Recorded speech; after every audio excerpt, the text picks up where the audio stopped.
बाबा नारद ने कहा, मैया ये बात मैं आपको नहीं बता सकता हूँ, जब भगवान भोले बाबा आ जाएंगे तो मैं 19 कह दूंगा। मैया पार्वती कहने लगी, ऐसे भी क्या बात है जो आप हमसे नहीं कह सकते। भक्तों, बाबा नारद की बात पे मैया पार्वती ने जिद कर दी, अरे नारद आप हमें बता दीजिए, प्रभु आएंगे तो हम आपका संदेश कह देंगे। बार बार ऐसे शब्द दोहराते हुए मैया ने कहा, तो नारद जी ने कहा, ठीक है मैया, अगर आप कह रही हैं तो हम आपको बता ही देते हैं। जवाब दिया, मैया मैं प्रभु के पास कई बार आया, मेरे मन में एक सवाल कई बार आया, लेकिन मैंने आज तक पूछा नहीं। फिर भी पता नहीं क्यों आज मेरे मन को बड़ा बेचैनी सी हो रही थी। मैंने सोचा प्रभु के पास जाकर के मैं आज इस सवाल को पूछ ही लूंगा। तो मैया, प्रभु ने जो अपने गले में मुंडों की माला धारण कर रखी है, मैं बस यही जानने के लिए आया था कि मुंड किसके हैं, ये मुंडों की माला जो पहन रखी है सर है किसके। मैया पार्वती ने कहा, अरे नारद आपकी बात तो बिल्कुल सही है, आज तक हम भी ये नहीं जान पाए कि ये जो प्रभु के स्वामी के गले में मुंड माला ये किसकी है और इन्होंने क्यों धारण कर रखी है। आज तक के सवाल तो मैंने भी नहीं पूछा, बल्कि मन में ये प्रश्न तो बार बार उठता था कि ये मैं बात पूछ लूं, लेकिन मैंने पूछा नहीं। ठीक है नारद जी, आप जाइए, आज प्रभु आएंगे तो मैं उनसे बात पूछूंगी कि स्वामी आपके गले में ये मुंडमाला किसकी है। प्रेमी भक्तों, बाबा नारद जी तो वहां से चले जाते हैं। नारद जी का काम हो गया, वहां से चले गए। इधर भगवान भोले बाबा जी जैसे ही कैलाश पर्वत की ओर आए हैं, अपने धाम के लिए आए, तो मैया पार्वती जी बैठी थी बड़े शांत स्वभाव के साथ में। भगवान भोले बाबा ने कहा, देवी क्या बात है, बड़ा ही शांति के साथ बैठी हो, आज हमसे बोली भी नहीं आप।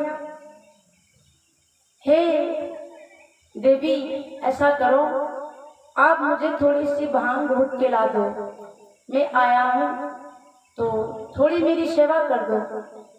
मैया पार्वती ने कहा, प्रभु भांग तो मैं आपको अवश्य पिलाऊंगी और घोट करके दे दूंगी, लेकिन प्रभु आज देवऋषि नारद बाबा जी आए थे, आज नारद आए थे और उन्होंने कुछ ऐसी हमसे बात कही है जो सवाल मेरे भी मन में था, लेकिन आज नारद जी ने कह दिया तो सोच रहे हैं कि आपसे पूछ लेते हैं। भगवान भोले बाबा ने कहा, देवी निसंकोच होकर के पूछिए जो सवाल हो, हम आपके सवाल का हर जवाब देंगे। आप उससे पहले मुझे भांग का नशा करवा दीजिए। मैया कहने लगी, आप भांग का नशा करके समाधि लगा के बैठ जाएंगे, फिर हम किससे अपने सवाल का जवाब देंगे। तो ऐसा करिए, आप पहले मुझे मेरी बात बता दीजिए जो मैं आपसे पूछूं, फिर मैं आपको भांग पिला दूंगी। प्रेमी भक्तों, मैया बार बार ये बात कहती हैं, तो भगवान भोले बाबा ने कहा, ठीक है देवी, हे पार्वती जी आप पूछिए क्या है आपका सवाल। तो जवाब दिया, प्रभु आपके गले में जो मुंडमाला पड़ी है ये बताइए किसकी है, आपने इस मुंडमाला को क्यों पहन रखा है, ये मुंडों की माला किसकी है, इतने सर क्यों धारण कर रखे आपने। भगवान भोले बाबा कहने लगे, देवी आप पूछ रही हो तो मैं बताने के लिए तैयार हूं, लेकिन आपको कष्ट हो, मैं आपकी भावनाओं को ठेस नहीं पहुंचाना चाहता था, लेकिन आपने ही ऐसा सवाल पूछ दिया। मैया पार्वती ने कहा, नहीं नहीं, मेरे मन में तो बस कई बार ये सवाल आया कि मैं पूछूं, लेकिन मैंने नहीं। आज देवऋषि नारद बाबा जी आए थे तो उन्होंने कहा मुझे प्रभु से कुछ काम है, मैंने पूछा, मेरे लाख कहने पर उन्होंने बता तो दिया, लेकिन आज मैं पूछ रही हूँ कि आप ये मुंडों की माला क्यों धारण किए हो और किसके मुंडे हैं, क्यों पहनते हो। भगवान भोले बाबा कहने लगे, सती जी अगर आप इतनी ही जिद कर रही हो पार्वती जी, हे देवी, तो मैं आपको अवश्य बताऊंगा। ये मुंडों की माला कोई और नहीं, किसी और की नहीं है। ये मुंडों की माला जो है ये आपकी ही है। ये सर जो है ये आपके हैं, कोई और नहीं है। मैया पार्वती कहने लगी, प्रभु मैं तो आपके समक्ष जीती जागती खड़ी हूँ, फिर मेरे सर आपके गले में कैसे हो सकते हैं? भगवान भोले बाबा ने कहा, हे सती जी, आप जितनी बार भी आप मर गई हो, उतनी बार मैंने आपके सरों को उतार करके, मैंने आपके सर काट करके इस मुंड माला को बना लिया, और आपके विरह वेदना में, आपके प्रेम में मैंने ये सर आपके मरने के बाद में इन्हें उतार करके मैंने मुंड माला बना के धारण कर ली। हे देवी, ये आपके ही सर है, किसी और के नहीं है। मैया सती कहने लगी, प्रभु एक बात बताओ, हर बार मैं मरती गई और हर बार आपने हमारे सरों को उतार के मुंड माला धारण कर ली। ये बताइए प्रभु, हर बार मैं ही क्यों मर गई? हर बार मैं क्यों मरती रही?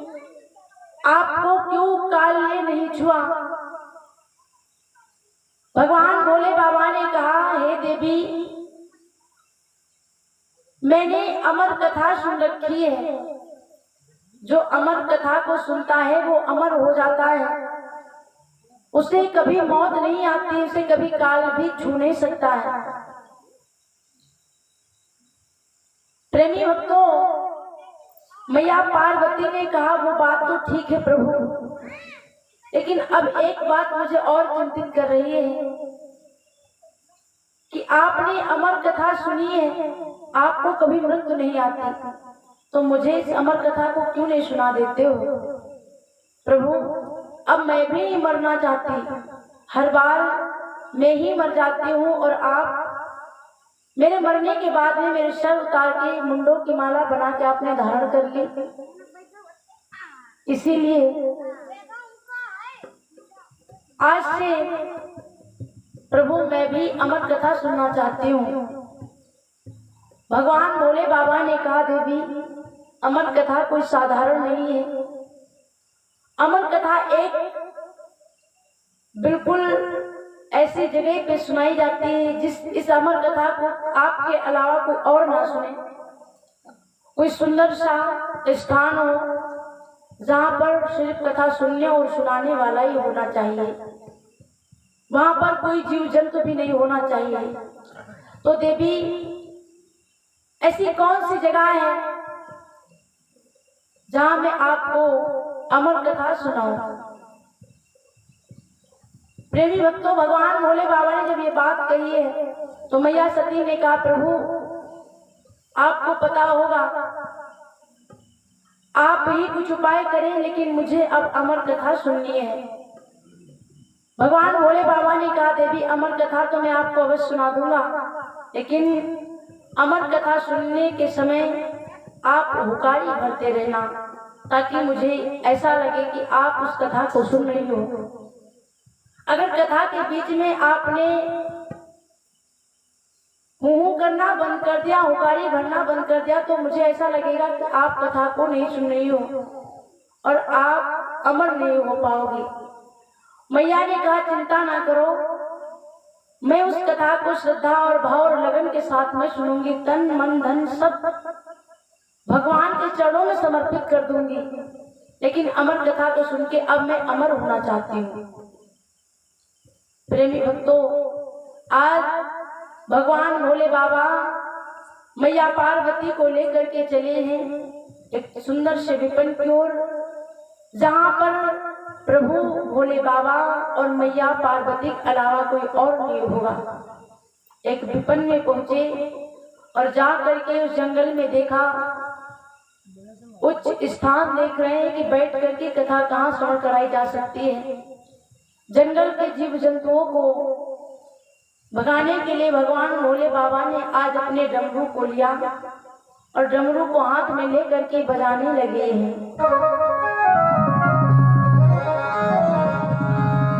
आज जैसे डमरू को लेके बजाया है तो जितने भी जीव जंतु थे वहां के सब जंगल को छोड़ छोड़ करके जाने लगे हैं। भोले बाबा ने डमरू बजाया, आनंद विपिन में आया।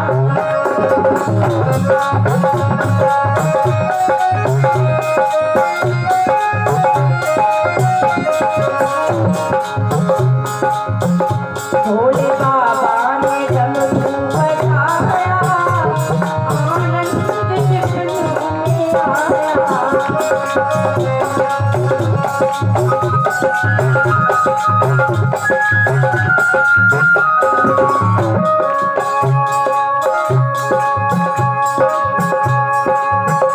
भोले बाबा ने डमरू बजाया,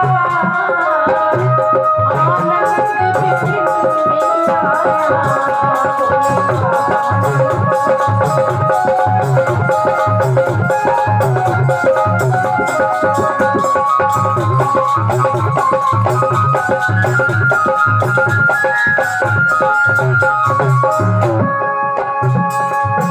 सुन डमरू की तान सब जाने लगे।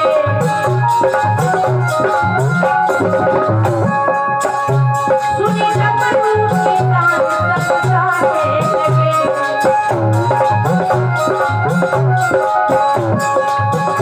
कोई आस पास नहीं लगा।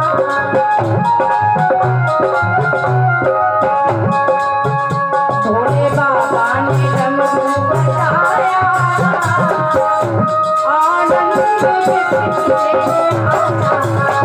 भोले बाबा ने डमरू बजाया, आनंद विपिन में आया।